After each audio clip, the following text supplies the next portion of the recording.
Hi there, I'm Trevor. I'm founder and CEO of CrowdTamers. Let me talk to you a bit about what GTM Mastery is and how CrowdTamers has built more than $70 million marketing engines in the last 3 years. So, in order to build $1 million marketing engine, in order to build a business that is successful, you really only need to know three things and four numbers.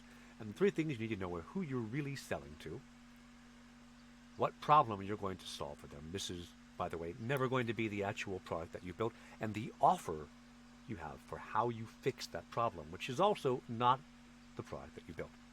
Find the right language for that. There's a problem. This is a three-variable equation, and you cannot solve a three-variable equation. It's impossible to.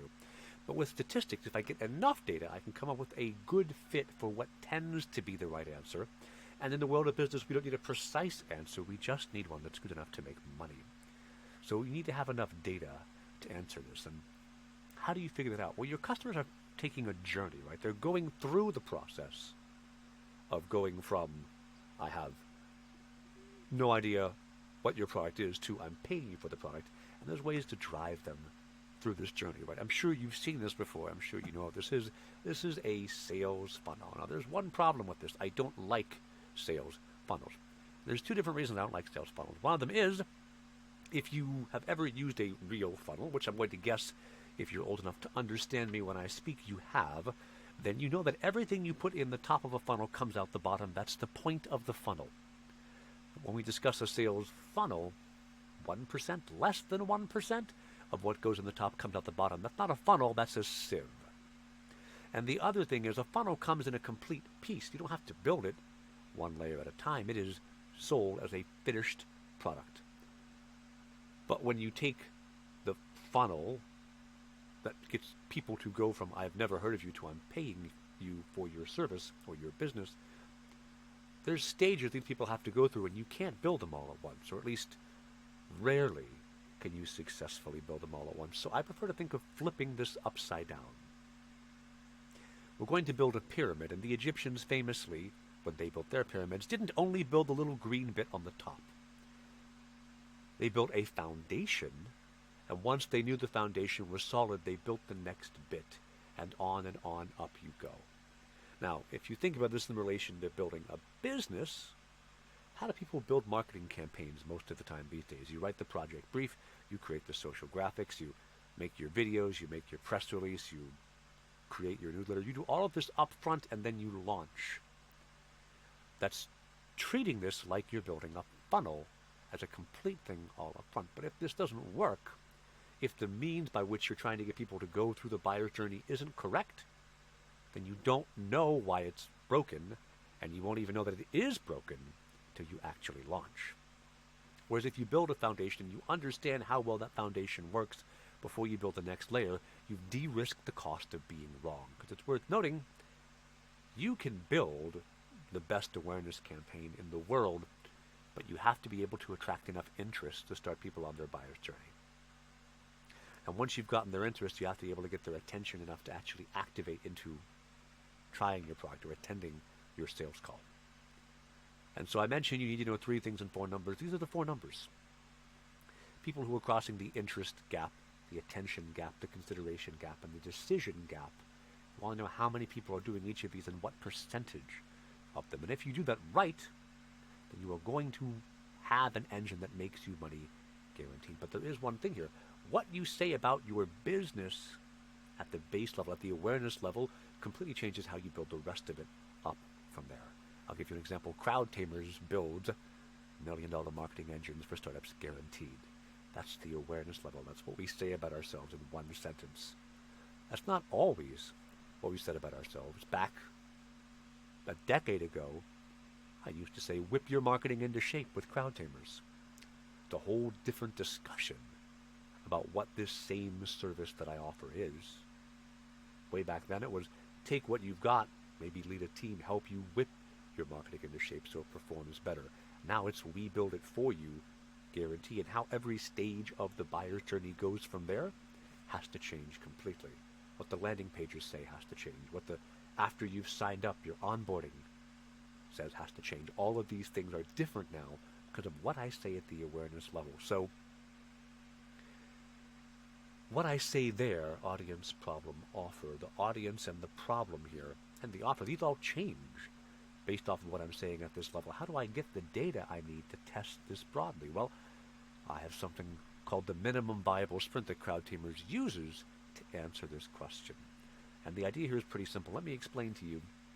As I've already mentioned, the way we tend to build marketing campaigns, the way many marketers tend to do it, is you build it all up front, you ship it, and then you find out whether it works or not.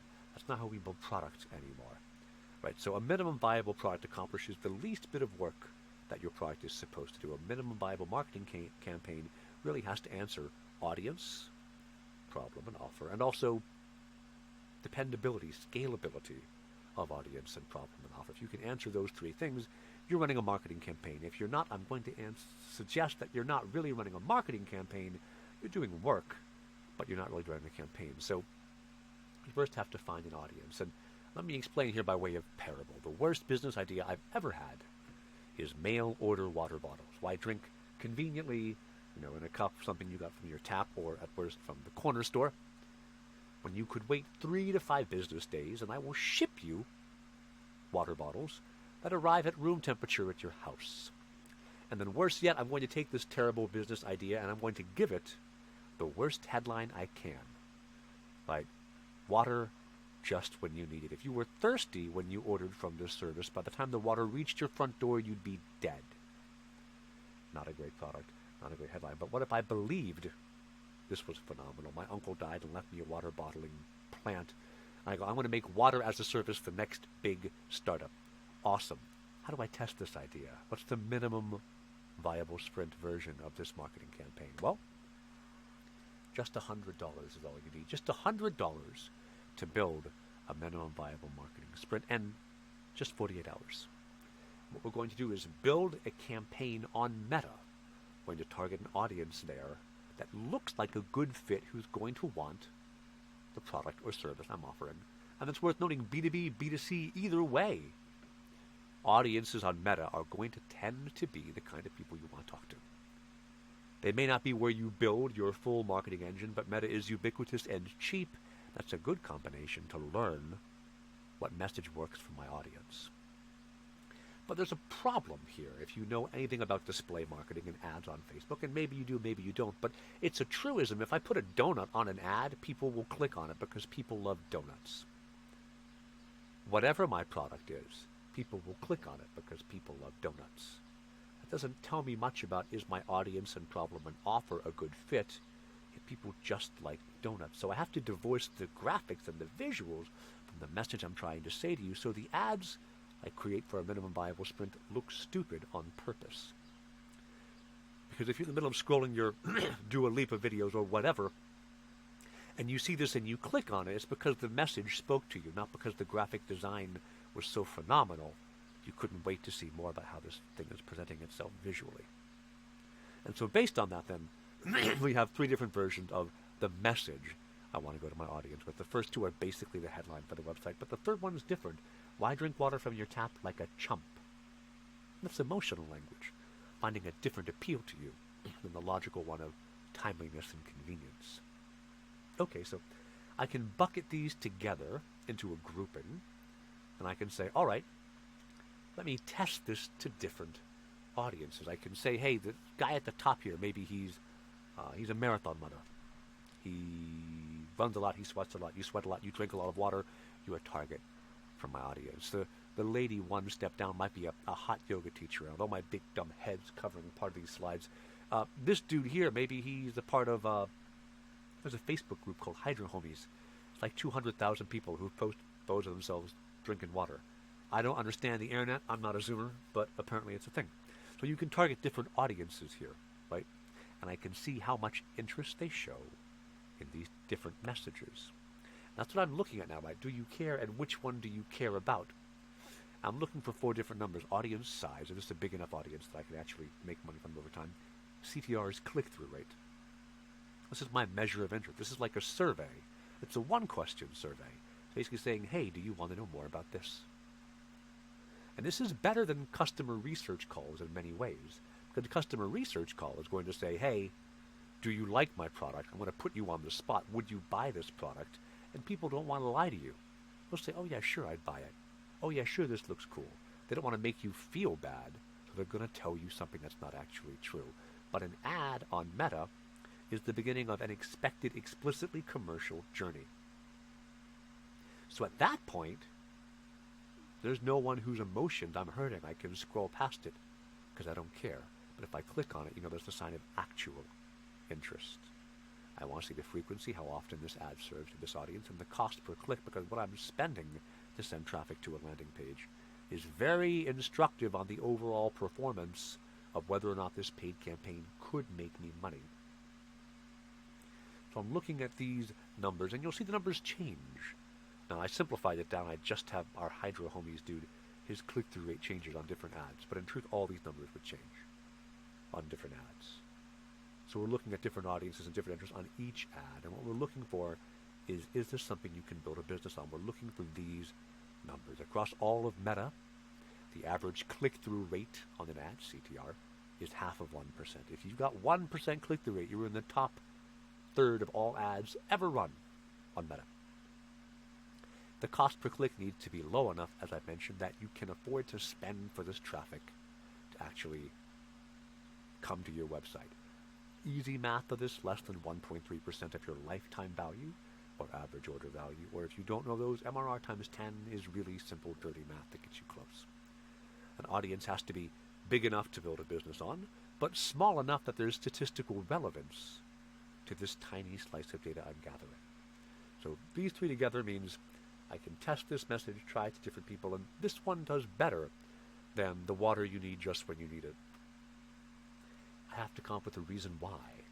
I have to understand enough to figure out why I'm pivoting my product from where it is to something new for this new message for my audience. Well, there are places where if you drink your tap water, you're an idiot.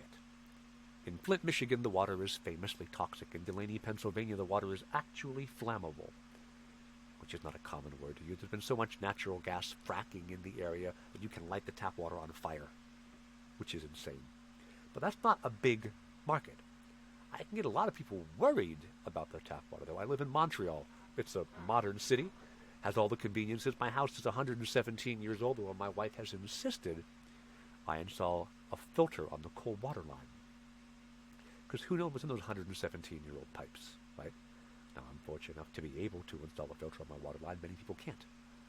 I can make you wonder, is my tap water safe? I could reposition water just when you need it to water that's pure. And not just water that's pure. I'll make it environmentally friendly, too. I'll say instead of a half-liter water bottle like you buy at any corner store, I'm going to give you a giant 5-gallon jug. But you can't lift a 5-gallon jug and drink out of it. It weighs like 30 pounds. Well, okay, I'll put it on a stand in the middle of your living room or kitchen or somewhere, and you have little taps you can dispense the water into your cups with. And you know what I've done? I've reinvented Culligan Water Home Delivery. They do $1 billion a year, sending you room temperature water 3 to 5 business days after you've ordered it. Even the worst business idea I can conceive of is $1 billion idea when you shift it just a bit and find the right positioning. But you have to be able to find the right positioning. To build a functioning $1 million marketing engine, you have to figure out what you're going to say at the base of this, and you have to hit these numbers. CrowdTamers builds go-to-market with a guarantee. We know that what we build is going to work because we're building these, right? 1% click-through rate, 5% sign-up rate on the landing page, and all the rest of this. And if we do this and hit just the minimum numbers for everything, it's a 2-to-1 return on ad spend. And if we do better than this, as we very frequently do on some or all of the numbers, you see 3 or 5 or 7 or 12-to-1 return on ad spend. And so we're able to do go-to-market with a guarantee because we've built 70 plus of these in the last 3 years, and we've yet to fail at building somebody a go-to-market engine. I used to say we've never had to give somebody their money back. I did have somebody this month finally say, hey, I paid you the deposit on services, never did anything with you for the next 90 days, and I've asked my money back. So I got to give somebody back their money, but we never did anything with them. Like, we legit onboarded them and said, hey, are you ready to go? And they said, no, wait. 90 days go by, they say, hey, can we have back our money? Yeah, of course. So I finally had to give somebody back their money, but I've yet to fail to build somebody their $1 million marketing engine once we started. That's what we build. That's who we are. That's the success we've had. That's the system we use. I've taught thousands of startups with Founder Institute and Techstars and Startup Hub Warsaw and other places. Mentored hundreds of founders. I've launched $70+ million marketing engine in the last 3 years. I'd love to help you. Have any questions? Reach out. Love to know more.